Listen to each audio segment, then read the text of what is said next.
I figure we cannot do anything but dedicate more full effort to making our HadesTown gift exploration more meaningful than all of the others up to this point. So we recorded an extra long episode and split it up into 3 parts, and in all honesty, it's probably still not enough, and we might have to do more later. Point is that in HadesTown we learn about the meaning of tragic love, about failed attempts at becoming better than you are, and how that can make you appreciate what you have a little bit better. Love is difficult. Learning how to accept the difficulty in love is one of the most important things you could ever do. So please enjoy as we get into the gifts of HadesTown. So we always do Yes, by the way. Our ratings are out of 11. Out of 11. Do you want to know the story behind that? Because I actually do have one. Yes. Did I tell you this already? You might have, and I forgot. On my mission, there was a girl that would make giant lists of questionnaires, and the rating on that list was on a scale of 1 to 11. There you go. And I thought it was funny and iconic enough, so I stole it. Well, for me, HadesTown is 11 out of 11.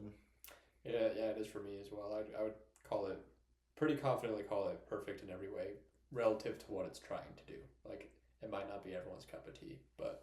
Well, that's also what's great about the rating system is I think it's probably better if it's something you rate it based off of what you like. Because what's the point of rating something if you have to consider everyone else's opinions? I don't know everyone else's opinions. Well, I've just...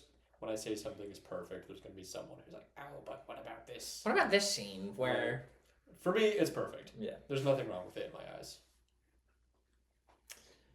Yeah, I was thinking about this recently, because I notoriously have some complaint about pretty much everything. Even my most favorite bits of media ever, like, The Lord of the Rings.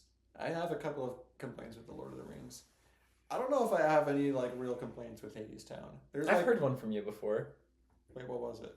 That you didn't think the song was necessary after... which one is that? No, it's the opening of Act 2, Our Lady of the Underground. Yeah. I think it's weaker than the rest, but I don't think that it should be there. Well, I think that's like we're going to do this while people are getting back into their seats. Right. So you don't miss any of the story. It serves its function. Yeah. I think it characterizes Persephone. It lends into the idea that, it's almost like a performance within a performance. They acknowledge, the names of the actual members of the band and everything. I think it has a place. It's just, it's probably my least favorite of the songs. It's the one that I'm the least excited to have come up if I'm listening through it. But I don't think it's a complaint. I don't think it's a flaw in the musical that there's one that I don't like as much as the rest. I think if I were to have any complaint, it would be that it did not hook me as well as it could have, considering the payoff was really, really good. The first song was super entertaining, and then for me it almost dipped off. But the payoff was really good, and then going back, I can enjoy it still. But also, I don't know how to fix that problem, so I don't know if it's fair for me to complain about it. If I have no idea how they would do it differently. I have zero idea. So... And I don't think that there's a problem with the first act. So I think you're just wrong. Good. I was just very grabbed by the character of Orpheus. He's just very entertaining to me, but also someone I can empathize with.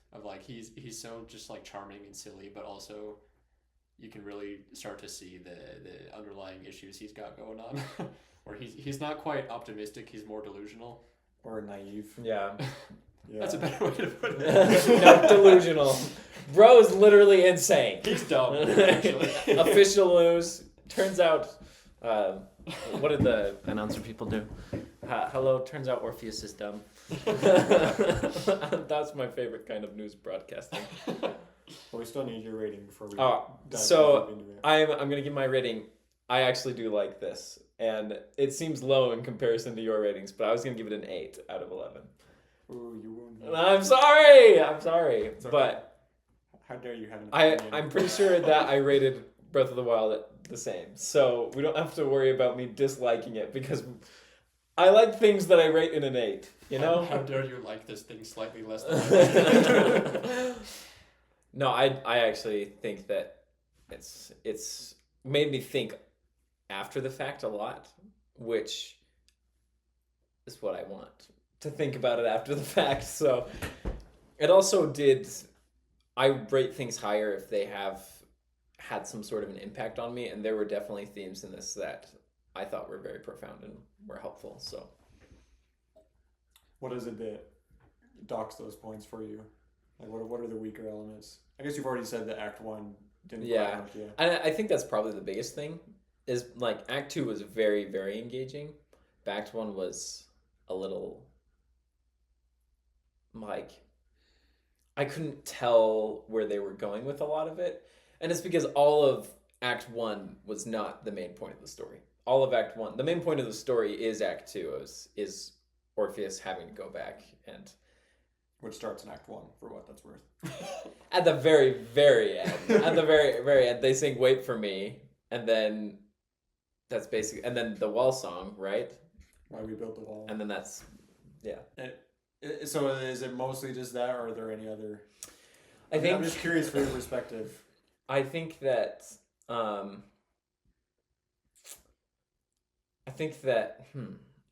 now my opinion is subject to change. For the record, I think it takes itself just a little bit too seriously. Interesting. And that's hard for me to describe as like an actual complaint, because I wouldn't say it's like in any noticeable sort of way.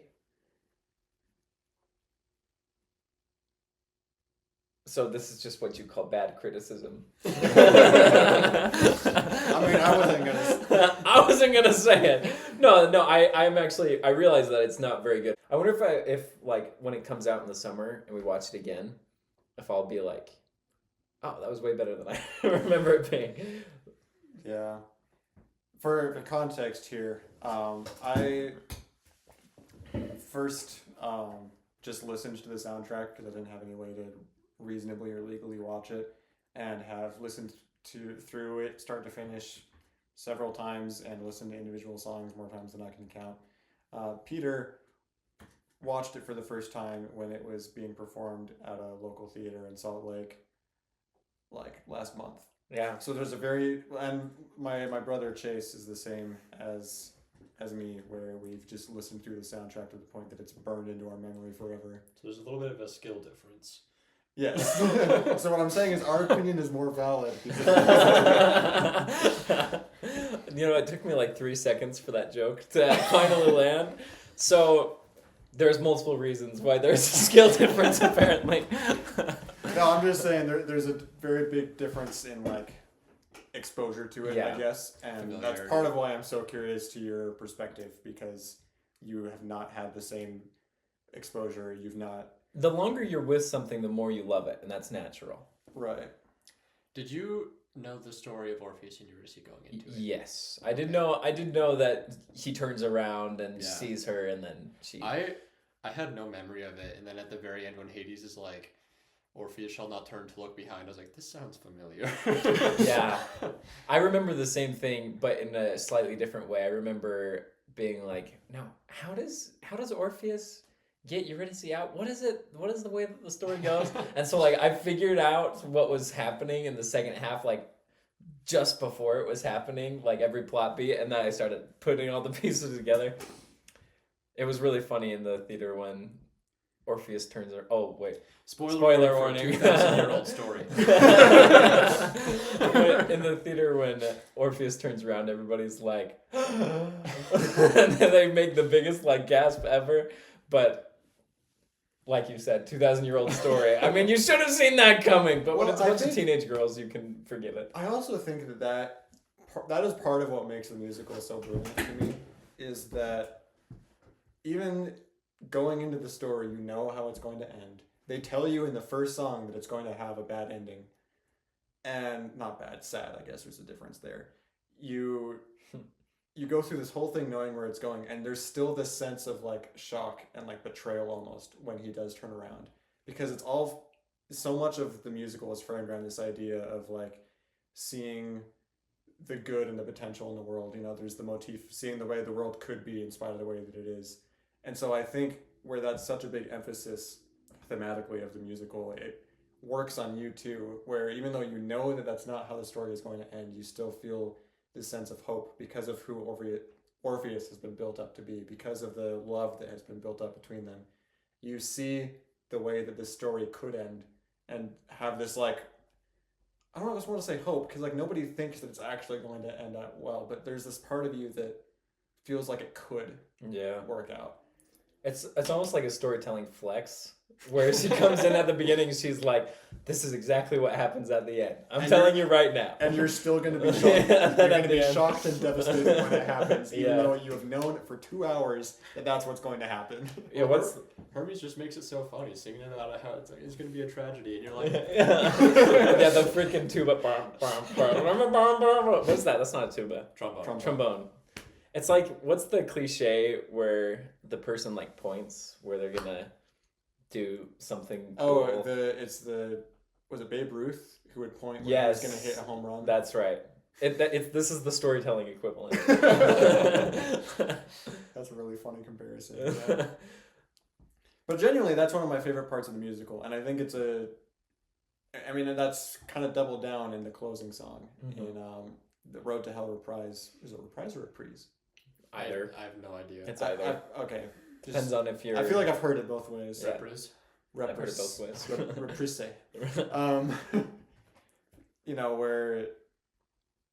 Where he's building up this, like, it's a sad song, it's a tragedy, and it's a very, like, somber, it's very drawn out, and then he just kind of hits you with, like, the punch, like, but we sing it anyway. And then, maybe we'll play an excerpt for it here. Yeah. Do we want to just play some of that first song? Yeah. Almighty Mr. Hades. We got any other gods? Oh, right, almost forgot. On the road to hell, there was a railroad station. And a man with feathers on his feet who could help you to your final destination. Mr. Hermes, that's me.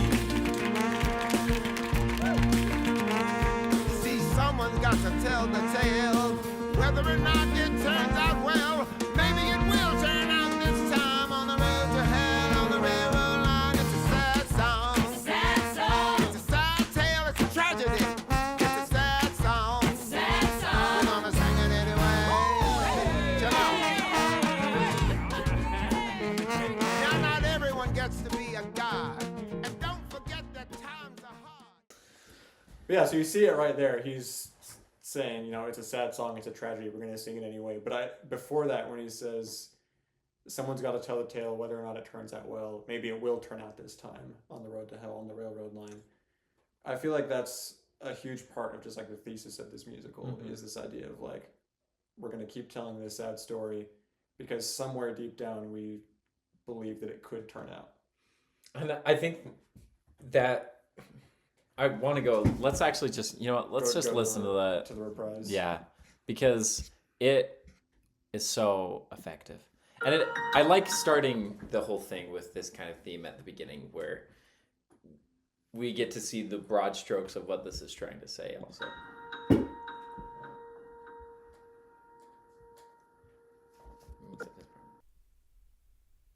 and that is how it goes. It's a sad song. It's a sad tale. It's a tragedy.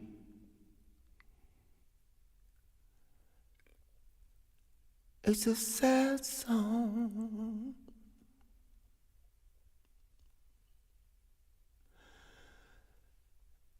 But we sing it anyway.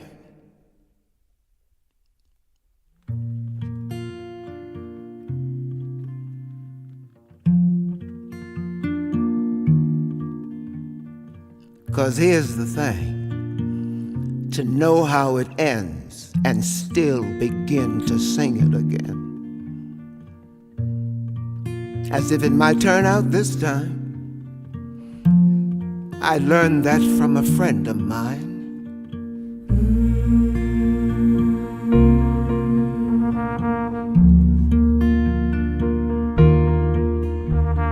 See, Orpheus was a poor boy, Anybody got a match? but he had a gift to give. Give me that. He can make you see how the world could be, in spite of the way that it is. Can you see it? Can you hear it? Can you feel it? Like a train. Oh, it's so pretty too. The ending song is really, really And pretty. I love the way it starts out so like somber and broken, and then like from that point after he They don't wait. says and we sing it anyway, like it just gradually Yeah. starts building and getting stronger and stronger, and more of the chorus is joining in. And I figured this out when I was reading this book that you lent me. It's basically just a book that we have of the Anais Mitchell. yeah, how she came up with all the things that made up the story, and she doesn't actually have an explanation for why she likes it so much, which is awesome. You know, if you just like feel that something's good, like kudos to her that she just kept it in because it feels good, right?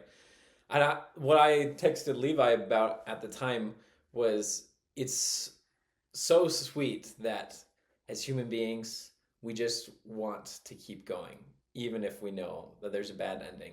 Like it's an innate piece of humanity that we won't give up so easily. Yeah, and the way that it's presented in this song in particular, and I guess there's more than one way to interpret this, but as the song, again, from this turning point, but we sing it anyway, they start to like set it back up in the beginning, like how it was in the beginning in The Road to Hell, and they're saying a lot of the same lyrics. Everybody, like the stage is kind of going back together the way it was at the beginning. Everybody's in their costumes from the beginning. Eurydice using like the same like anybody got a match, and so like that idea of like physically you seeing it going back to the beginning while they're just like punctuating this idea of we're going to sing it again and again is just so powerful to me. I'm like, we know how this ends. It's not a good ending. We feel terrible because we just went through this and had this sad ending, but we're going to sing it again and again as if it might turn out. I like how it's presented as a virtue too. They don't try to say it's because there's something wrong with us. We're sadists, you know. Right. We like the pain. It's because I think there are a lot of people where they reach those sad endings in their life and they don't want to keep going. But this is almost reaching out to those people in a really interesting way that you don't usually get. You don't usually get people saying, "Yeah, because you had this hard thing happen to you, do it again." You know, like I'm gonna convince you why you should do this. It sucks. Do it again. But it works. It works really well. Yeah, there's a feeling of like resilience to it that I think is just very powerful. Yeah, the tenacity. It's also everybody around that has to have the tenacity too. It's not just Orpheus and Eurydice. It's also Hermes and what's her name? Persephone. Right. All of them have to keep up hope at the ending of this story. Well, and I feel like it applies to the audience too, like us as the viewers, particularly people like myself and like Chase who have revisited this and re-listened to it and watched it over and over again. It's kind of the same thing. Like, we know what's going to happen, we know it's going to hurt, but we're going to not sing it again necessarily, but we're going to take in this experience again. We're going to go through this again. The writer of the book always, when she would talk about of the play, she would talk about when she was coming up with the songs, she would do things that she called romantic, like smoking cigarettes out on her balcony in France. She was like, "That's so romantic." And I just have to say, it's quite romantic that you unironically listen to this again and again. And that's what the whole point of the song is, that you listen to it again and again. I just gotta do it while smoking cigarettes on the balcony. Yeah, we need to reach peak romance. Well, and going to what you were saying, how it's like presented as like a good thing and a strength. This is kind of shifting back to what we were talking about like you were starting to talk about Orpheus as a character. Something that's so interesting to me is how his optimism and to an extent naivete is both like huge strength for him and a huge weakness. Like, it's ultimately a part of what sets him up for failure, but also it's the loss of that optimism that leads him to, in my opinion, leads him to his ultimate failure. Like, I think that who he was at the beginning, where he just had this naive view of the world and like that everything was going to turn out okay and everything could be great, he could have gotten out without turning around, I think. And there are points in the music that I think kind of foreshadow that and add to that story. That's kind of what makes it a tragedy too. That a tragedy is somebody who has a fatal flaw that in the end gets to you and then you fail. And I like that his fatal flaw was not his optimism. It was that when he learned to change, he didn't find a balance. Instead, he wasn't prepared. He just did what he felt. And what he felt at the beginning was optimistic, and what he felt at the end was pessimistic. Instead of actually thinking, okay, I know that I can be pessimistic. I know that I can be optimistic. I'm going to walk to the end of the line here. Yeah, instead he was just like, well, Eurydice left me for HadesTown once. Maybe she's going to do it again.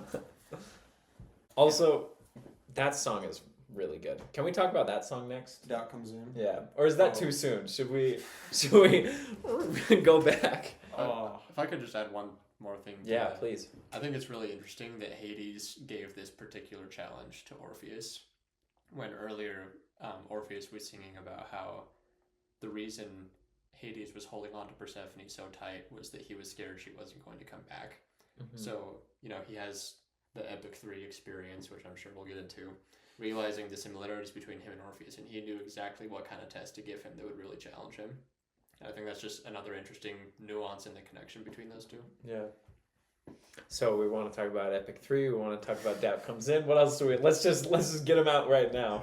We were talking about before we started recording. It's so hard to talk about this and not just talk about every single Literally song. Everything. The thing that I've said, and I was telling Peter this before we went and watched it live together, is that I don't think there's a single line of this song that's wasted. Like, everything just has some kind of purpose and furthers the story to some extent.